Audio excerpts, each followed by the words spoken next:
You're listening to the Cycling Podcast Féminin in association with Rapha, the fastest clothing in the world tour, the home of cycling with character. Ride and watch with Rapha in 2019 as they partner EF Education First and Canyon SRAM.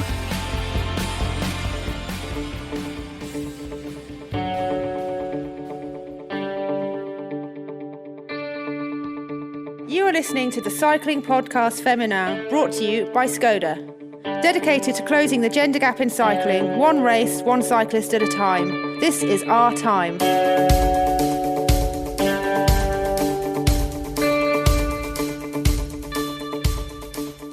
This week we're in Harrogate. Well, welcome to a bonus World Championship episode of the Cycling Podcast Féminin. It's a rainy Tuesday afternoon in Harrogate, and I'm on the high street at the moment, or just ducked into an alleyway. The women's time trial is underway, and we'll be hearing from that and from some of the riders taking part in that a little bit later on. Dygert, Owen, one of the favourites, I think, American rider, has just got underway. So Annemiek van Vleuten, of course, the big favourite. This is one of two episodes of the Cycling Podcast Féminin from the World Championship. The next one will come out next Tuesday after the road races at the weekend. And in this episode, as well as the time trial, we're going to hear from Fotheringham, the author of a new book, The Greatest, biography of Beryl Burton, who lived here in Harrogate and is obviously something of a cycling legend. So that book's just out. William, very interesting on the life and legacy of Beryl Burton. We'll also hear from Rose Manley later on. She and I were met up a few days ago to look ahead to the women's road race this weekend. So we'll hear from Rose a bit later on.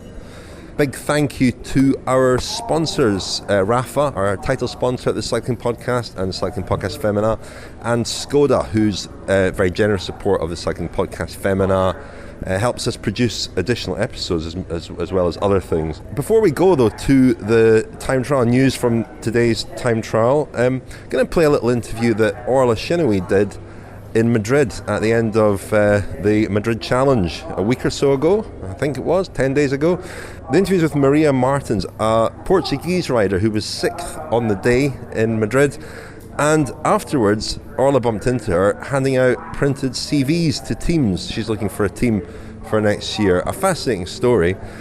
So let's hear from Maria Martins in conversation with Ashleigh now. I'm standing in the centre of Madrid just a few hours after La Madrid Challenge, and I've just come across a rider who has impressed me hugely, Maria Martins, who is wandering around the mix zone of the media compound. I say wandering like that's without focus. She's incredibly focused. She's got her CV in hand, and you're coming hunting for a contract for next year. Maria, you just finished 6th in La Madrid Challenge. Fantastic result for you. Who have you been handing out your CV to? What are you doing? How does it work? I don't know. I just want to be better year after year, and I'm just looking to improve myself.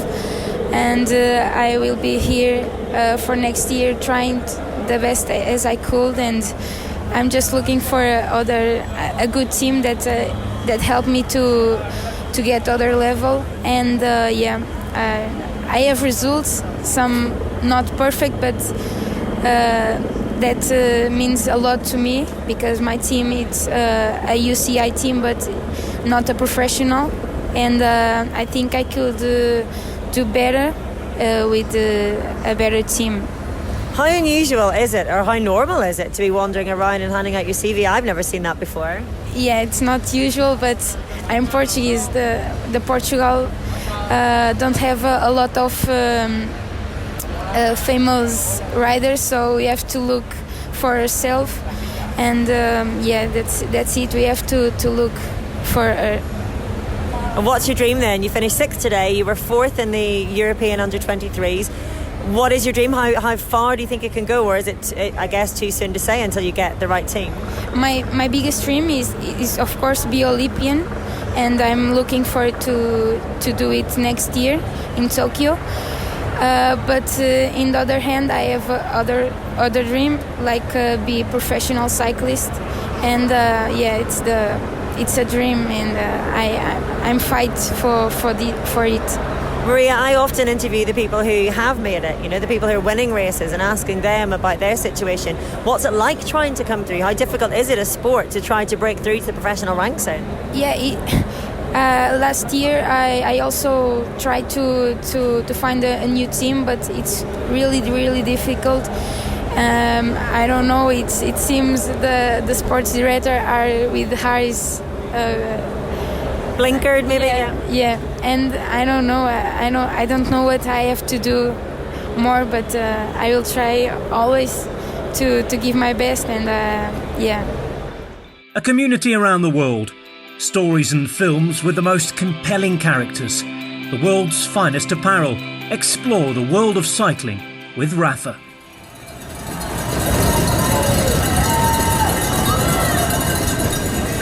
Well, that's a bit of the atmosphere on the high street here in Harrogate as the riders come up the pretty tough climb to the finish. Most of the riders out in the course now, we're just waiting for Annemiek van Vleuten to get underway. Chloe Dygert Owen is really ripping it up at the moment. She's gone a minute and a half quicker than Alina Amialusik, who is the quickest to finish so far. So she's going very well indeed. The riders start in Ripon nearby on a cobbled little descent that takes them down from the start house, taking it very gingerly indeed, as you can imagine there.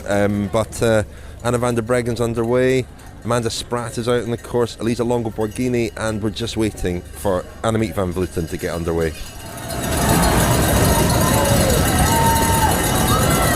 Well, Chloe Dygert has just finished her effort and she's gone a lot quicker than anybody else. At the time checks, Anna van der Breggen and Annemiek van Vleuten are both over a minute down. She's in a very, very strong position. Chloe Dygert Owen collapsed after the finish, seemed to be in some pain and distress, not surprisingly after that effort. I was just speaking to my colleague Hayley from Cycling Tips. He was saying that over the past year she has been struggling for motivation to the point where she wasn't really training, and USA Cycling were sending riders to train with her. She was a junior world time trial and road race champion in Richmond in 2015. She's 22 years old still.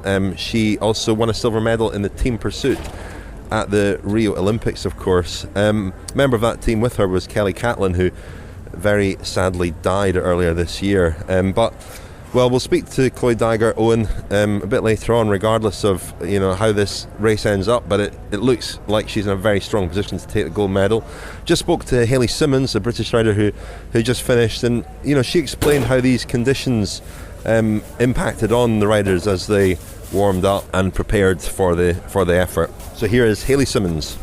Yeah, it was really tough. It's proper British out there, isn't it, today? It's probably Yorkshire. To be honest, I would have preferred it to be cancelled, to be on, or delayed till tomorrow. Not cancelled entirely, obviously, but I got news of the delay right after I'd finished the efforts of my warm-up. So at that point, I'd had my caffeine, I'd done my efforts.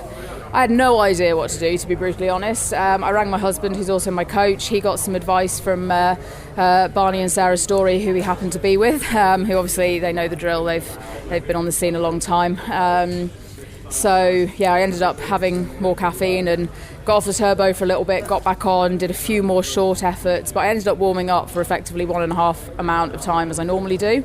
And once they delayed it, I almost wish they'd postponed it, because I really wasn't sure what to do and then how I was going to perform after changing my routine. How were the conditions once you were going? I mean, how did you find it? Once you're going, you just deal with it. The first 12k are mostly fine, especially because obviously they delayed it to siphon some of the water off the road, so we didn't have those big kind of trenches of water that some of the under 23 men faced. I was a bit anxious about some of the corners, especially the two right-handers on the descent, followed by that left-hander, which I'd practiced in the skis, but then obviously I saw the Hungarian under-23 slide quite a long way, which is never a good thing to see things like that before you start your race, is it? But so I was a bit anxious about that, and maybe I was too careful, maybe I was too cautious and lost a bit too much time, I don't know, but when I was on the gas, I was on the gas, and my numbers were better than I'd planned for them to be, not by much, but a little bit, so I can't be disappointed in my power. I just need to go away and look at why the power didn't match the time that I think it should have done. I don't think it was any more risky than just the roads being kind of normally wet.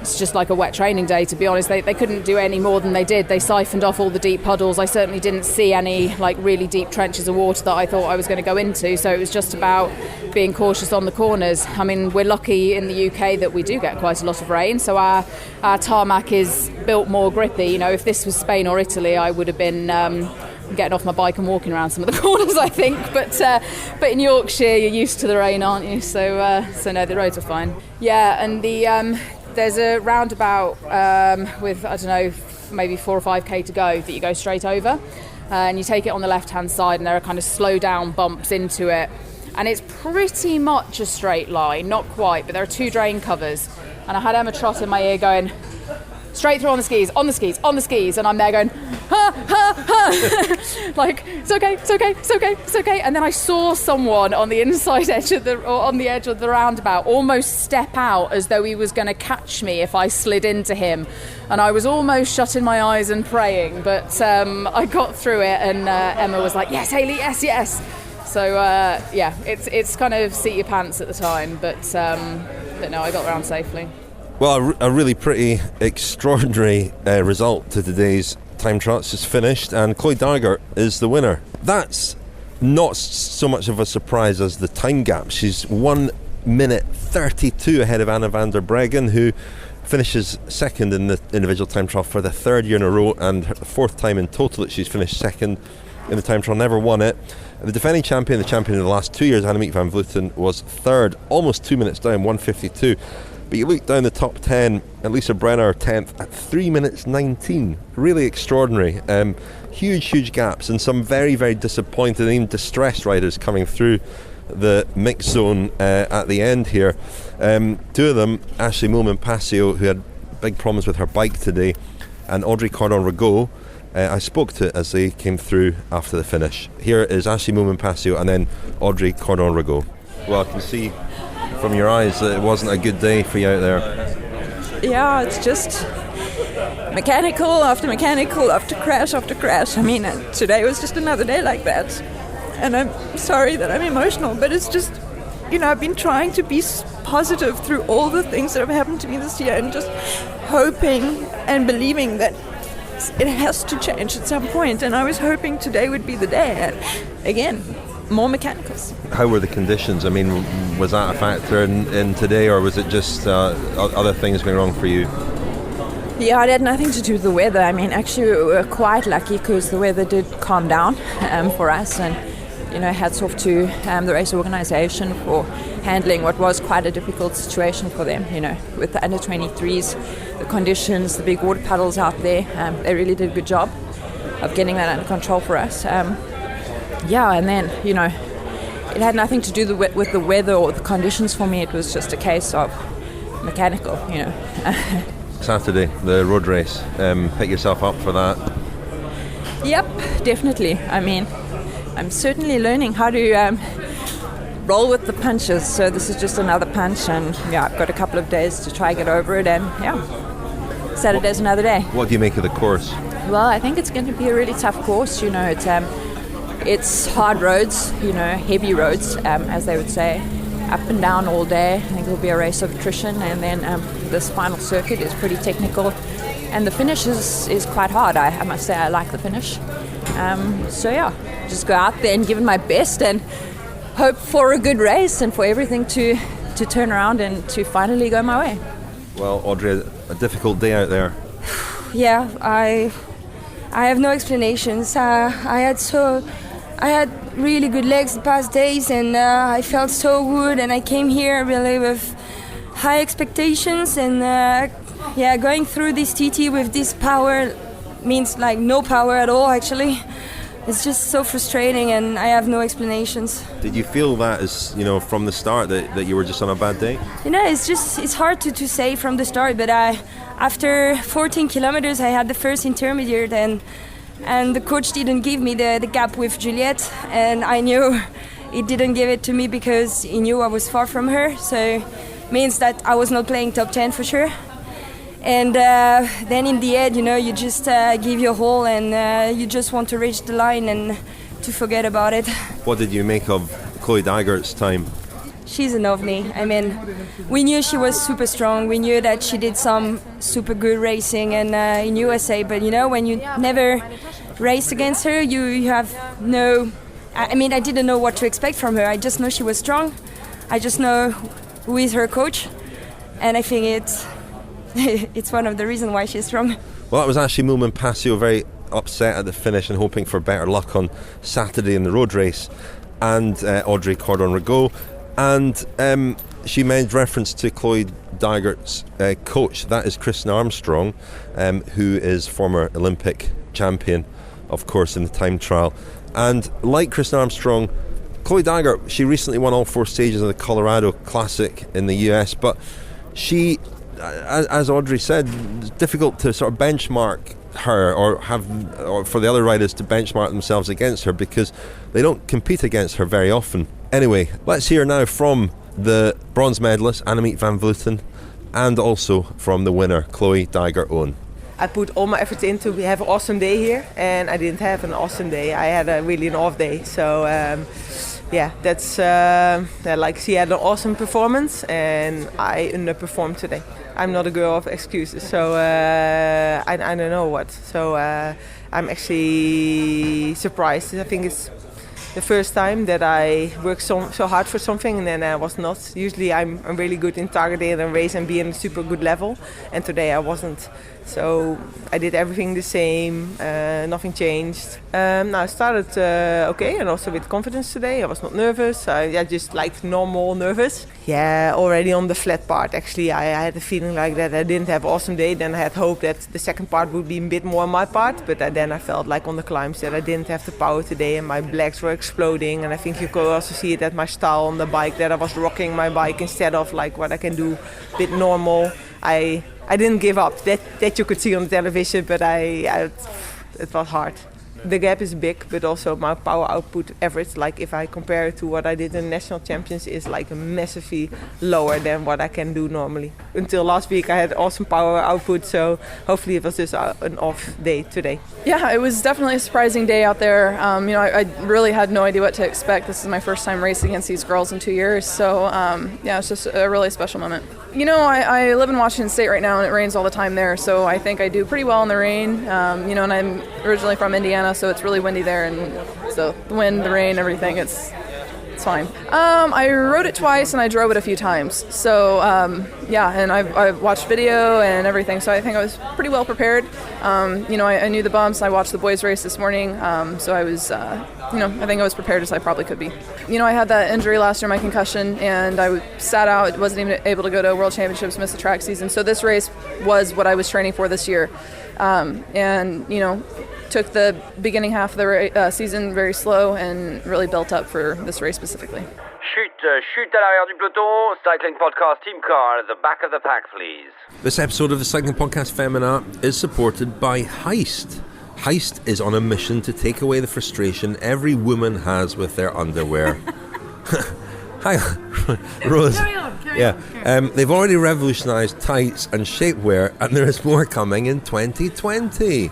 Rose, what are you laughing at? No, nothing, because I know that now is the time that every woman needs to buy tights, because it's getting colder, it's becoming autumn, and the evenings are colder, and you definitely need tights.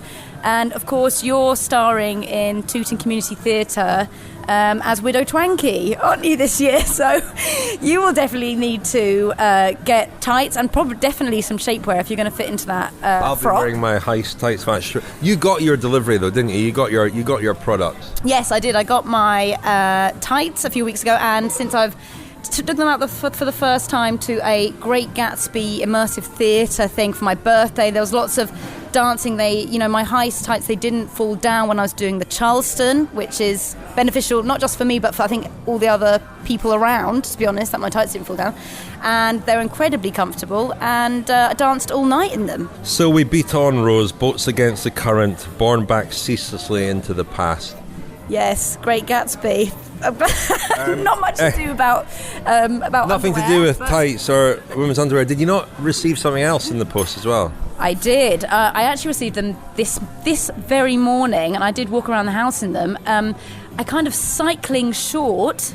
Now, people might not know that is not with the padded chamois, obviously, but that is in fashion. I saw Rihanna sporting a pair of cycling shorts, as they call them. You won't be able to see my little, what are these things called? Air quotes.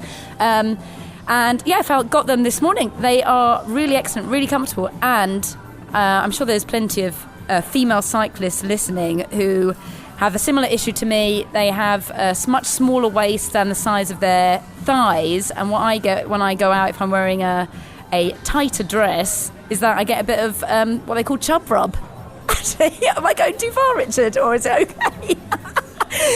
And then I get like a heat rash on my thighs, and so these cycling shorts are going to be they're actually called the highlight short, I should say, from Heist, and these are going to be perfect for avoiding heat rashes and keeping dancing.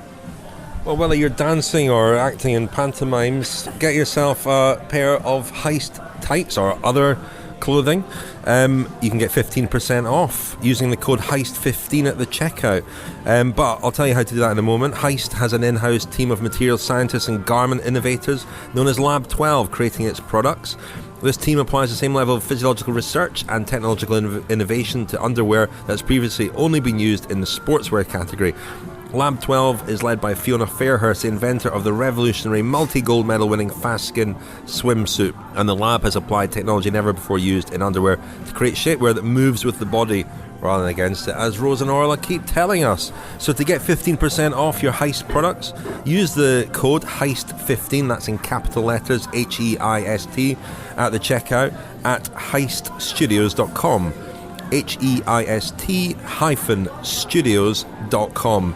heist-studios.com with the code HEIST15 in capital letters. How does the offer of free beer sound to you? Free beer? Amazing! Oh wow, Rose, you sound really excited about that. Well, you can get free beer, as you know, because this episode of the Cycling Podcast Féminin is supported by Beer 52, and all you need to do is go to beer52.com/cycle.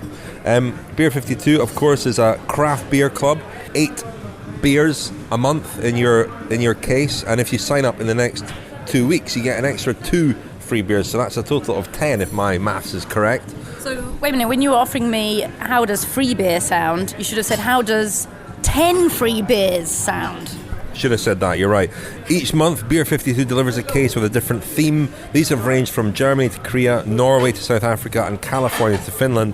But it's a British independent company, and you'll get a lot of independent UK craft beer in their selections too. It generally comes from all over Europe and all over the world. In fact, the latest themed box was from Boston, Massachusetts. It includes wheat beer, blonde beer, dark beer. There's a chocolate stout in the most recent one, which I actually liked. Kind of coffee kind of flavour to it as well. It's very kind of dry and crisp and tasty. What kind of beer do you like, Rose? I would say blonde beer is what I would go for, and I'm not really a pale ale fan, but a blonde beer goes down very nicely. It's making me very thirsty right now, actually, just thinking about all these free beers. Don't worry, you'll get your beer soon enough. You also get in your pack a snack and a copy of Ferment magazine, which includes lots of information about all the beers in your box. So it's really fascinating to read about the breweries that make some of these beers. And Beer 52 really do travel the globe looking for interesting drinks. So go to beer52.com/cycle if you would like to sign up for a free case of beer. All you have to do is pay £4.95 for postage, and it's sent the next day. And if you sign up in the next 2 weeks, you get an extra 2 beers for free, so that's 10 beers. beer52.com/cycle. BEER, the numbers 5 and 2.com/cycle to pay £4.95 for a case of 8 beers. William Fotheringham, I have a copy of your book in front of me, The Greatest Times in Life of Beryl Burton.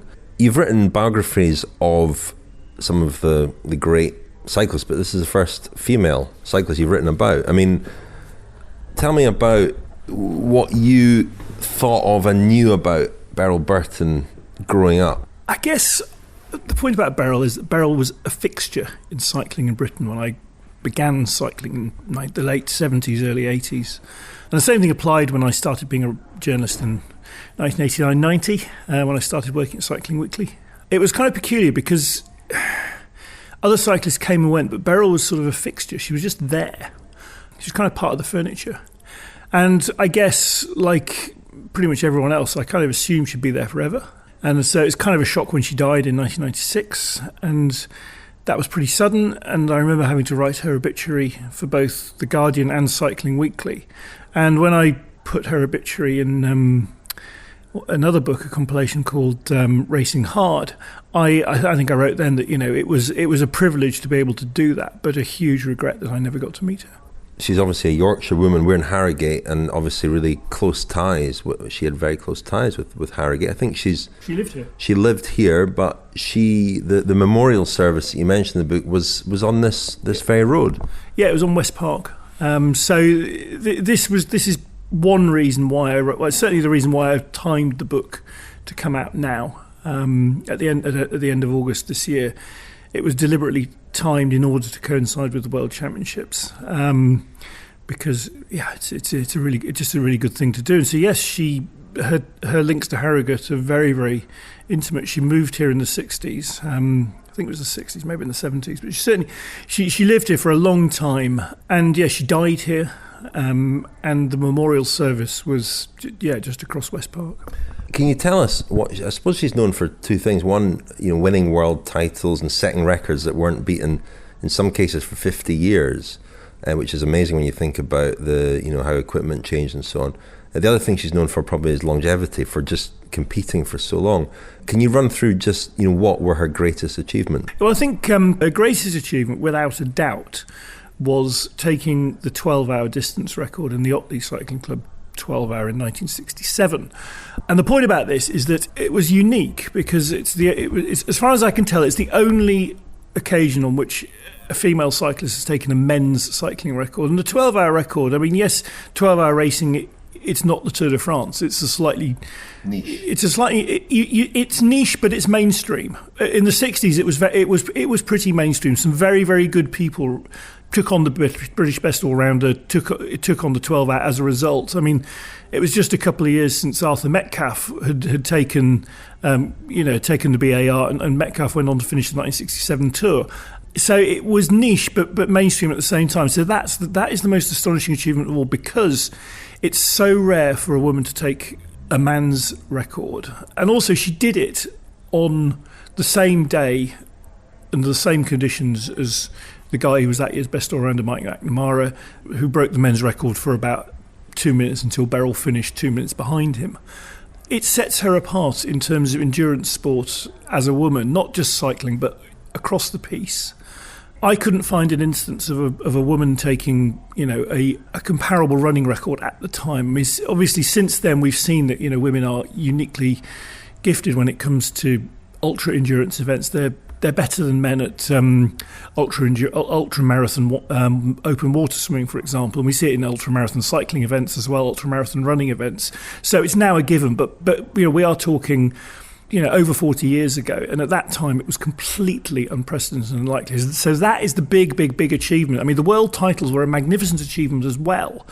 Other people have won world titles, but no one else has done this, not in cycling, So apart from that, there were the 7 world titles, 2 of them in the road race, both with incredibly dominating rides on very hard courses, 5 at the Pursuit. There were 15 World Championship medals in the space of 15 years, which, again, it's an incredible record of longevity, and it's, again, at the time, it set her apart in terms of British cycling and world cycling. I think when she took her last World Championship medal in 1973, no man or woman had done anything, had won as many medals or over as many years. And then there are the 96 British national titles. Again, we think of Beryl Burton just as a time trialist. In fact, these were at the Pursuit. They were at There were quite a lot of them were the road race, BCF road race championships, and yes, the bulk of them were time trial records. And then there's the 25 years. I mean, you think about this, 25 years taking the British best all-rounder, and you think, right, 25 years. What were you doing 25 years ago, you know? You think back 25 years now, so, you know, 1994, you know, that is an awful long time ago. It's a different era.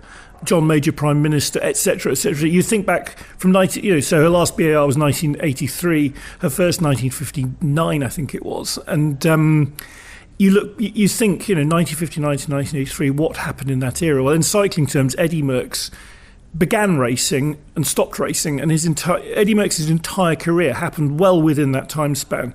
You know, Barry Hoban's career was one of the longest ever in professional cycling, and that career began and ended again within that lifetime. You know, you think of the British Prime Ministers, car design, all those things that happen over 25 years is a huge amount of time for one person to be so successful and unchallenged at one thing. Again, that to me is pretty much unique within sport. Yeah, it's interesting you say you regret never having had the chance of meeting her. I wonder, having done the book and interviewed a lot of people around her, do you think you'd have liked? It's a good question. I don't think I'd have disliked her. I mean, she was clearly capable of being very, very kind and very, very nice. I don't think I'd have got close to her, but then I don't think any of us get close to many athletes in our time. She may have been harder to get close to to really get a grip on than many others, because she was a complex woman. I don't think I'd have disliked her, though. Because she comes across in the book, I suppose, as uncompromising, singular in her focus, quite blunt at times as well. I guess these are traits we associate with Yorkshire as well to some extent. I mean, how much was she formed by this place? I don't think she was formed particularly by this place. I think the Yorkshire thing is a sort of, it's convenient, you know. I think you find forthright, blunt people from other parts of the country. I've known some I can think of some pretty forthright, blunt Scottish crofters, and I think of some pretty forthright and blunt Devon farmers. So I think she was clearly formed by her environment. You know, she had a very difficult childhood in all sorts of ways. The family were, you know, struggling financially. She clearly wasn't close to her parents. It was clearly quite an unstable family because both the parents were working. They were moving around a lot. She had this dreadful illness when she was 11. She failed the 11 plus, which was clearly a massive, massive blow.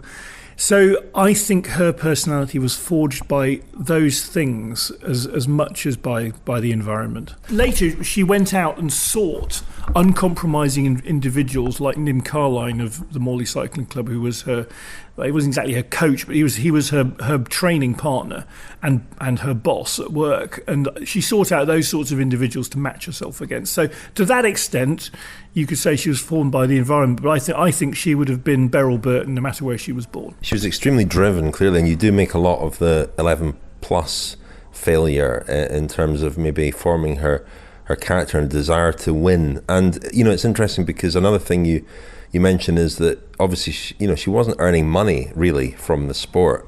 She was doing it, well, was she doing it for love, or what was it that was driving her? She was doing it because she had to. I mean, this is the difference, if you like, between I guess this is probably the thing. If you look at the 5 books that I've written about the 5 great champions, so Tom Simpson, Fausto Coppi, Eddie Merckx, Bernard Hinault, and now Beryl Burton, the thing that unites them is that they had to do what they did.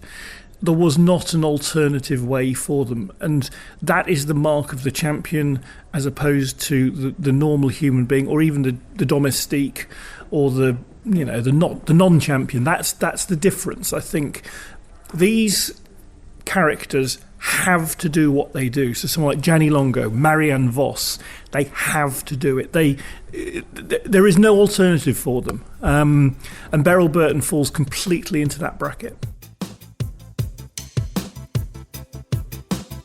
You're listening to the Cycling Podcast Féminin, brought to you by Skoda, dedicated to closing the gender gap in cycling, one race, one cyclist at a time. This is our time.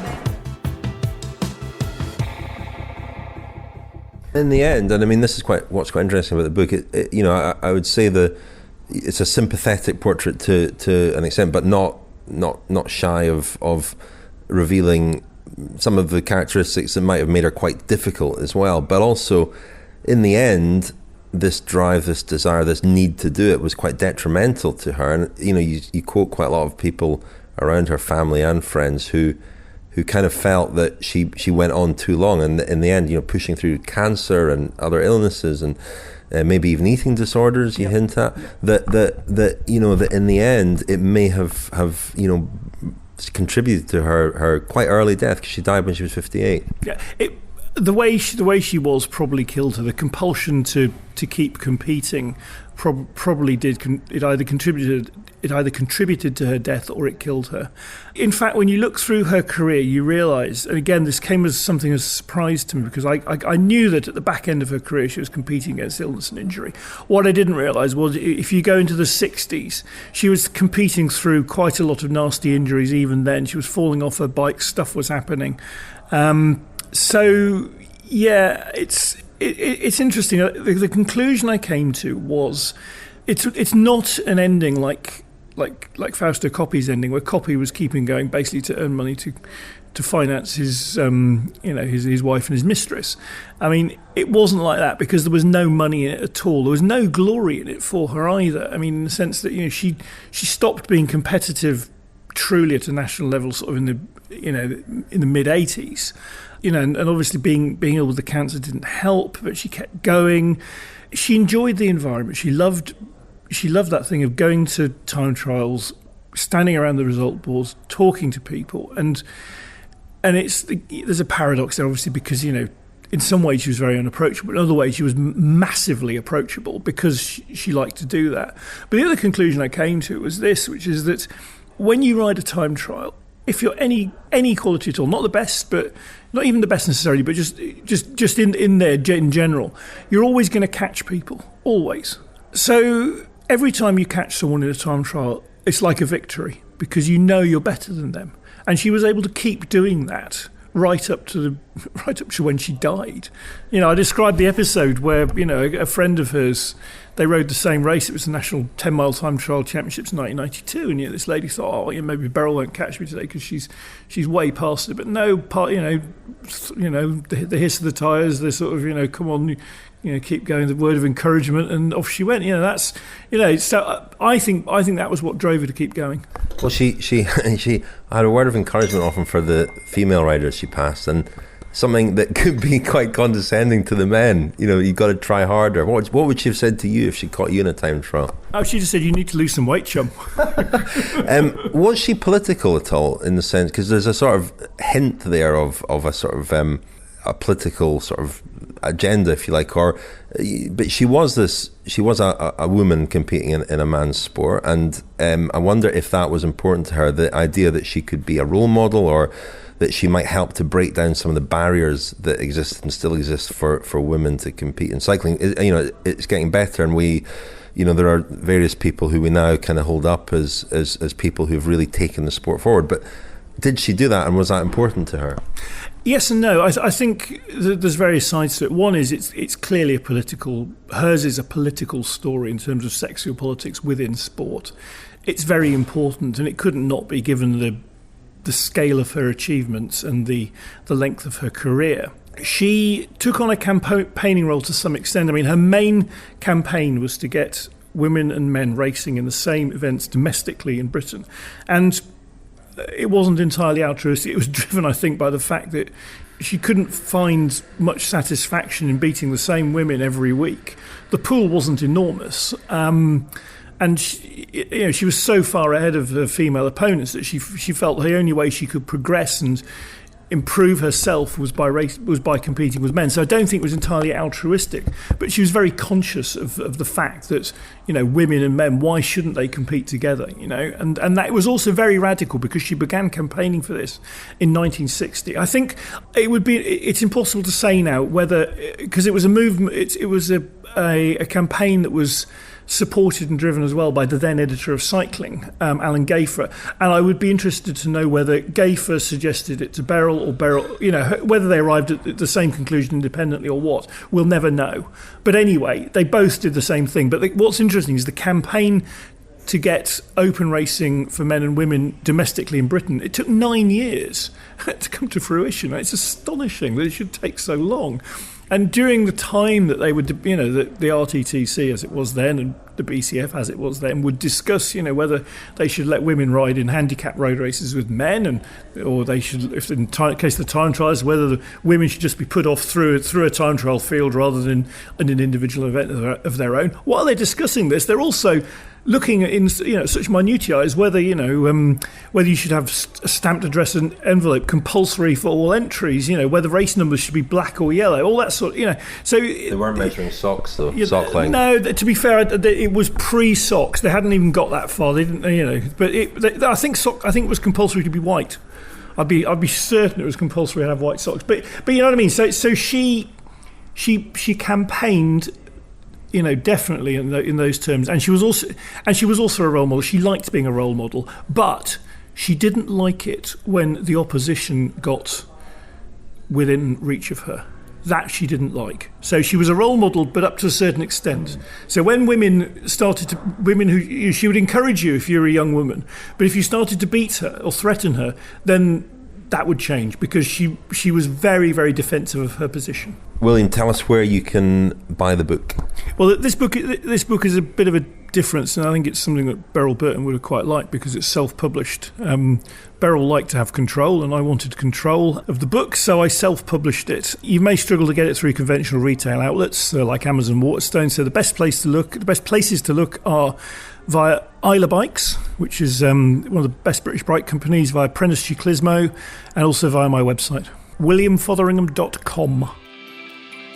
The Cycling Podcast Féminin is supported by Science in Sport. Science in Sport, fueled by science. Thank you very much indeed to Science and Sport for supporting the Cycling Podcast Féminin. You can get 25% off all your Science and Sport products at scienceandsport.com with the code SISCP25. That's SISCP25 at scienceandsport.com. Well, look who I've run into in Tooting Market. It's Rose Manley. I'm always hanging out here. This is where you find me on a normal day. And what a TT that was, Richard. Oh my goodness, what a winner we've had today. It was astonishing, Rose. Nobody saw that coming. We're recording this before the time trial. This episode's coming after the time trial, but we thought we'd have a little look ahead to the road race on Saturday. And what's happened in the time trial may have an influence on that. Who knows? But we're looking ahead to that race with uncertainty, because nobody really knows, I think, how hard the circuit is, how the Dutch team are going to operate, who they're going to select as a leader. Is it challenging enough for Van der Breggen, who won last year, of course, on a really, really hard and selective course? Is it hard enough for her? Is it perhaps a course that might suit Vos better if it's a small group and she can sprint? Could a rider like Demi Vollering perhaps be a decoy and go in an earlier move and be a strong kind of outsider? I don't know. What are your thoughts, Rose? I think that it probably doesn't. I think it probably is a course that suits Vos down to the ground, to be honest, or Vollering, maybe, as you mentioned. But I think it's not really going to be hard enough for Van Vleuten to be the leader. I don't think it's hard enough for Van der Breggen. Although we did see at Tour of Yorkshire, where at the Tour of Yorkshire, of course, earlier this year, they actually went round the lap that they'll be doing several times this year at the road race. And we did see Anna van der Breggen strike out early, very early there, and a bit of a kind of a strange thing, but maybe she was kind of doing a bit of a recce for herself about making an early break on that kind of course, and could she keep away if she did. So maybe that was a little test from all those months ago. It would be very hard to see past Vos, especially with the flying form that she's on. And as we are recording, I think she's had something like 17 wins this season, which gives her, and that's, I mean, she might win again today because she's still racing in the Ardèche as we record, and she's absolutely, been on outstanding form. Something like a win percentage this year of around 40% of all the races she started, which is just incredible, really. It's interesting you mentioned that move by Van der Breggen at Tour de Yorkshire, because it was very unusual for the fact that she was caught. We often see her striking out of that and not being caught. And I wonder if, as you say, it was just to do a bit of homework, or whether that experience of being caught in very windy and kind of unusual conditions may play on her mind a little bit. I don't know. I think the World Championship is very different. It's a wearing down process over a long distance. But it is interesting, the Dutch team, it's obviously a hard course, but it may well be a reasonably sized group that comes to finish. They haven't picked a pure sprinter. They haven't picked Lorena Vibes or Kirsten Wild, the pure sprinters. So they clearly don't think it's going to be a big group. But as you say, if it's a small group, then you would imagine Vos would be there. Yeah, I think one of the key things about being in Yorkshire is the state of the roads, because they're incredibly grippy, and people talk about when they're racing in Britain. Like, I remember when we talked to Anna Christian at the Women's Tour, she said the Women's Tour this year, which is about half the length of the Giro Rosa, was much harder because the roads really take it out of you, and it's just undulating constantly. And by the looks of this course, it is completely undulating. There's not a single moment of flat. It's either going uphill or dragging up, or it's a very technical. There's lots of technical descents, and you need lots of quick accelerations. And that's why I think the cyclocross riders, Vos, Lucinda Brand perhaps, will come to the fore, because it's going to take a lot of control and a lot of repeated short accelerations. And it's and for that reason, I don't think Kasia Niewiadoma will have much chance, because what she needs is something very steep, but is quite long and steep, so that she can be an explosive rider, get a little gap and keep it to the end. And I don't think it's going to be possible to do that on the course, but I think it's going to be an exciting race, absolutely no doubt. I agree. I think last year's race was obviously a very deserving winner, but it wasn't a great race. The men's race was fantastic, and it had that extra little loop with the climb, and it remained in the balance until the end. I mean, Anna van der Breggen killed the race last year because she was in amazing form, and it was such a testing course. I think we're going to see a more open race this year. And who do you fancy beyond the Dutch? I mean, it is difficult to look beyond them, but the fact that they're so stacked with potential winners, and you mentioned Lucinda Brand, hopefully she's managed to get a new passport, having lost her passport on the way to Spain. But there's so many potential winners in that team. There are as many potential winners in that team as there are spread across the entire field, I think. But there's a lot of focus and attention. Well, I think the Italians are worth a mention. Marta Bastianelli, obviously back to full health. Elisa Longo Borghini, always a strong rider. And Lizzie Deignan, of course. In a British team that includes Hannah Barnes, Alice Barnes, and Lizzie Banks, our diarist from the Giro Rosa. So, what do you reckon, Lizzie Deignan? I mean, this course has kind of been designed for her. We're led to believe it is designed for her more than any other rider. She's local, and she's been getting steadily better, I think. Yeah, she will be actually going through her hometown of Otley, kind of on the early parts of the race. I have to say, I don't think that she's going to have the form. It would be the fairy tale result, wouldn't it? Not only for the British public, but also for the race organisers to have this hometown girl come back after giving birth and winning this race that she's set her heart on. I just don't think that she's got really the form. Obviously, do you believe in fairy tales? But then again, Marianne Vos winning another World Championships 13 years after she won her first one would also be a fairy tale. There's many fairy tales to be had. But I think with Lizzie, obviously she won the Women's Tour, but at the Women's Tour, there were, Anna van der Breggen wasn't there, and Annemiek van Vleuten wasn't there. We haven't mentioned in talking about the road race. Yeah, exactly. And then since then she had a bit of... I would say Le Course would be the most similar race this year as to what we might see. Obviously, that was won by Marianne Vos in July. And it was unfortunate that Lizzie Deignan had to have two bike changes there, because it would have been nice to see how she actually fared on that kind of course, because I think that was very similar, rolling constantly. And that was a sensational ending at that race. But I want to believe that Lizzie will be... I think she'll certainly be up there, but I don't see her beating the likes of Vos. Well, time will tell, Rose.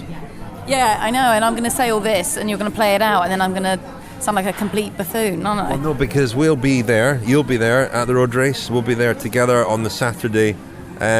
covering it in much the same way as Orla and I did last year, recording over the course of the day for the next episode of the Cycling Podcast Féminin, which will come out the following week, just early in the week. So stay tuned for that. For the moment, though, thank you very much, Rose. Thanks very much. You're listening to the Cycling Podcast Féminin in association with Rapha, the fastest clothing in the World Tour, the home of cycling with character. Ride and watch with Rapha in 2019 as they partner EF Education First and Canyon SRAM.